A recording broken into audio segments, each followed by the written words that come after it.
नमस्कार, जय हिंद साथियों। स्वागत है आप सभी का एकलव्य क्लासेस में। मध्य प्रदेश सामान्य ज्ञान एमपी जीके के महत्वपूर्ण प्रश्नों की सीरीज का यह पहला पार्ट होगा। और एक बात आपको बता दूं कि इस वीडियो का जो पीडीएफ है आपको टेलीग्राम चैनल एकलव्य क्लासेस बंडा पर मिल जाएगा, या फिर आप वीडियो के डिस्क्रिप्शन से भी पीडीएफ प्राप्त कर सकते हैं। तो वीडियो को स्टार्ट करने से पहले चैनल को सब्सक्राइब नहीं किया है तो सब्सक्राइब कर लें, साथ ही वीडियो को एक बार शेयर जरूर कर दें। आज का हमारा पहला प्रश्न है, सिंधिया वंश का संस्थापक कौन था? राणोजी सिंधे सिंधिया वंश का संस्थापक था, जो कानेर खेड़ा के पाटिल परिवार से संबंधित था। सन 1745 में इसकी मृत्यु के बाद सिंधिया वंश का प्रतापी राजा महादजी सिंधिया सत्तासीन होता है, जिसने प्रथम आंग्ल मराठा युद्ध में भाग लिया था। ठीक है, तो सिंधिया वंश का संस्थापक कौन था? राणोजी सिंधे। इसके बाद अगला प्रश्न है, सोन नदी पर स्थित बाणसागर परियोजना किन राज्यों की संयुक्त परियोजना है? तो बाणसागर परियोजना मध्य प्रदेश, उत्तर प्रदेश एवं बिहार की संयुक्त परियोजना है, और यह परियोजना मध्य प्रदेश के शहडोल के देवलोद में स्थित है। ठीक, सोन नदी की बात करें तो सोन नदी का उद्गम स्थल है अमरकंटक पहाड़ी, अनूपपुर जिले से यह निकलती है और यह बिहार में आरा के समीप गंगा नदी में मिल जाती है। ठीक, सोन नदी की लंबाई 780 किलोमीटर है। इसके अन्य नाम हैं स्वर्ण नदी, सोनभद्र नदी। ठीक है, अगले प्रश्न की ओर चलते हैं। हमारा अगला प्रश्न है, निम्नलिखित में से मध्य प्रदेश का कौन सा स्थल यूनेस्को की विश्व विरासत सूची में सम्मिलित नहीं है? तो पचमढ़ी हिल स्टेशन यूनेस्को की विश्व विरासत सूची में शामिल नहीं है, लेकिन अन्य स्थलों की बात करें तो खजुराहो के मंदिर 1986 में, सांची बौद्ध स्तूप 1989 में और भीमबेटका की गुफाएं 2003 में यूनेस्को की सूची में शामिल हुई थी। यूनेस्को का मुख्यालय पेरिस, फ्रांस में है। इसके बाद हम आगे चलते हैं। हमारा अगला प्रश्न है, निम्नलिखित में से कौन सा सही सुमेलित नहीं है?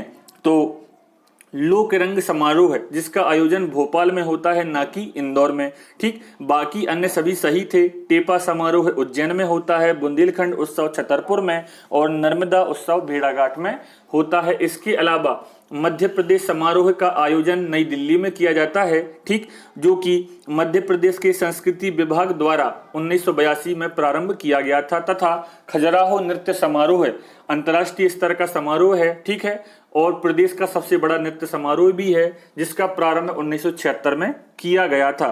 ठीक, तो लोकरंग समारोह कहां पर होता है? भोपाल में होता है। आगे चलते हैं।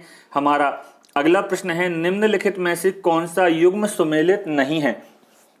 तो रीता जैन टेबल टेनिस खिलाड़ी हैं, फुटबॉल खिलाड़ी नहीं हैं। रीता जैन टेबल टेनिस खिलाड़ी हैं। बाकी चर्चा करें तो नरेंद्र हिरवानी, ठीक, बेसिकली क्रिकेट से हैं, जो कि उत्तर प्रदेश के मूल निवासी थे, लेकिन यह आगे चलकर मध्य प्रदेश क्रिकेट टीम के एक प्रमुख गेंदबाज रहे। ठीक, मध्य प्रदेश क्रिकेट टीम के प्रमुख गेंदबाज रहे, जिन्होंने अपने पहले टेस्ट क्रिकेट मैच में 1987-88 में वेस्ट इंडीज के विरुद्ध दोनों पारियों में सर्वाधिक 16 विकेट लिए थे, जो कि एक विश्व रिकॉर्ड है। असलम शेर खान की बात करें तो यह अंतर्राष्ट्रीय स्तर के हॉकी खिलाड़ी हैं। इन्होंने 1975 में कुआलालंपुर विश्व कप और 1976 में मॉन्ट्रियल कनाडा ओलंपिक में इंडिया टीम के सदस्य रहे थे। ठीक है, और इनकी एक किताब भी है, टू हेल विथ हॉकी, जो कि जेल प्रहरी के एग्जाम में पहले पूछी गई है। ठीक है, इनकी एक किताब है टू हेल विथ हॉकी, आपको याद रखना है। सौरभ वर्मा तथा इनके भाई समीर वर्मा मध्य प्रदेश के धार जिले से संबंधित हैं और यह बैडमिंटन खिलाड़ी हैं। इसके बाद अगला प्रश्न है, प्रसिद्ध पार्श्व गायक किशोर कुमार का जन्म किस जिले में हुआ था? तो किशोर कुमार मध्य प्रदेश के खंडवा जिले में जन्मे थे। उनका संबंध खंडवा जिले से है और उन्होंने अपने करियर की शुरुआत शिकारी फिल्म से की थी। इनका वास्तविक नाम है आभास कुमार गांगुली। इसके बाद अन्य प्रमुख व्यक्तित्व हैं जो पहले पूछे गए हैं या फिर पूछे जा सकते हैं। लता मंगेशकर और आशा भोसले दोनों इंदौर से हैं। जावेद अख्तर ग्वालियर, कैलाश सत्यार्थी जो कि बाल अधिकार कार्यकर्ता एवं नोबेल पुरस्कार विजेता हैं, कैलाश सत्यार्थी का जन्म विदिशा में हुआ था। और रघुराम राजन भारतीय रिजर्व बैंक आरबीआई के 23वें नंबर के गवर्नर हैं। ठीक है, उनका संबंध भोपाल से है। इसके अलावा स्वानंद किरकिरे, जिन्होंने बहती हवा सा था वो गाना गाया था, ठीक, 3 इडियट का, वह भी इंदौर से हैं। इसके अलावा चलते हैं हम अगले प्रश्न पर। मध्य प्रदेश के किस जिले में लाख बनाने का सरकारी कारखाना स्थित है?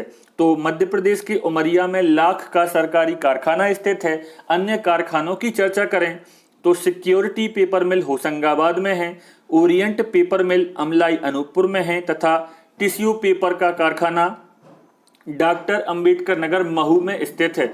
इसके अलावा कत्था बनाने का सरकारी कारखाना शिवपुरी एवं बानमोर मुरैना में स्थित है। अगला प्रश्न हमारा है, निम्नलिखित युग्मों में से कौन सा सही सुमेलित नहीं है? तो माही नदी, ठीक है, माही नदी विंध्याचल पर्वत श्रेणी से निकलती है, अर्थात यह सही सुमेलित नहीं है। पेंच नदी की बात करें तो सतपुरा पर्वत श्रेणी से निकलती है। ताप्ती नदी जो कि मुल्ताई बैतूल, ठीक है, मुल्ताई बैतूल से निकलती है, इसके किनारे सूरत, बुरहानपुर आदि शहर स्थित हैं। तवा नदी की बात करें तो यह महादेव पर्वत श्रेणियों की कालीभीत पहाड़ी से निकलती है, ठीक है।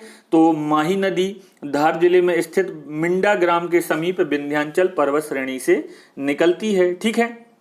आगे चलते हैं और बात करते हैं अगले प्रश्न की। मध्य प्रदेश में सबसे बड़ी जनजाति कौन सी है?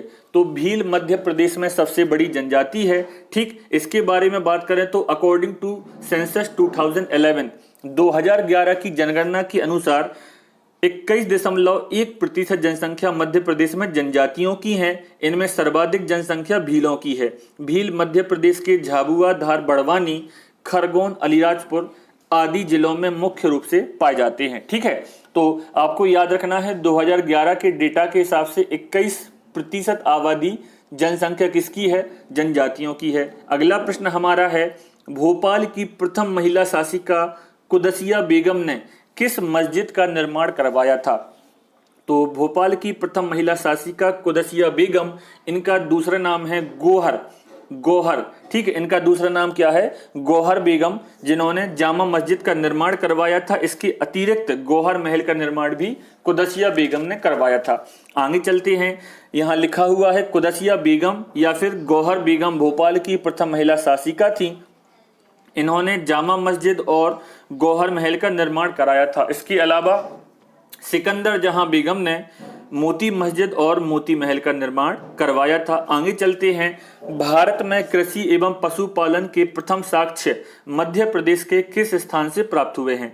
तो पशुपालन के साक्ष्य होशंगाबाद जिले के आदमगढ़ से प्राप्त हुए हैं और यह मध्य पाषाण काल का एक स्थल था, ठीक है। हम बात करें पुरापाषाण काल की तो पुरापाषाण काल में हमें प्रमुख स्थल जैसे भीमबेटका, रायसेन, पचमढ़ी, इन स्थानों की खोज हुई थी। मध्य पाषाण काल में आदमगढ़ से क्या मिला था? हमें मानव के पशुपालन के प्रथम साक्ष्य प्राप्त हुए थे।